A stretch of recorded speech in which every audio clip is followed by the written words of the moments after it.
এই মামলাটাকে কিন্তু 10 বছর একটা সাজা দিয়ে ঘোষণা করা হয়েছে।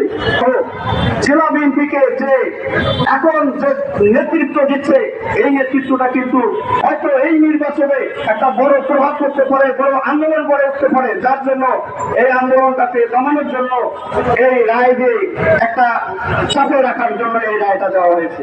সংগ্রামী বন্ধুরা, আজকে উপজেলা নির্বাচন হচ্ছে, আপনারা দেখতে পাচ্ছেন উপজেলা নির্বাচনে কি পরিমাণ ভোট কাজ হচ্ছে।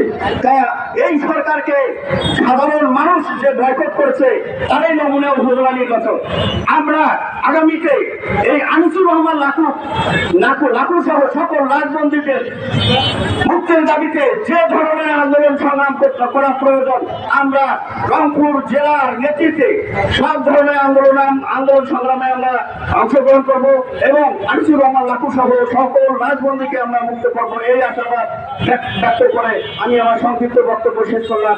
খোদা হাফেজ। খোদা হাফেজ। বাংলাদেশ জিন্দাবাদ। শহীদ প্রেসিডেন্ট জিয়াউর রহমান জিন্দাবাদ। তারুণ্যের অহংকার তারেক জিয়া জিন্দাবাদ। সকলকে ধন্যবাদ।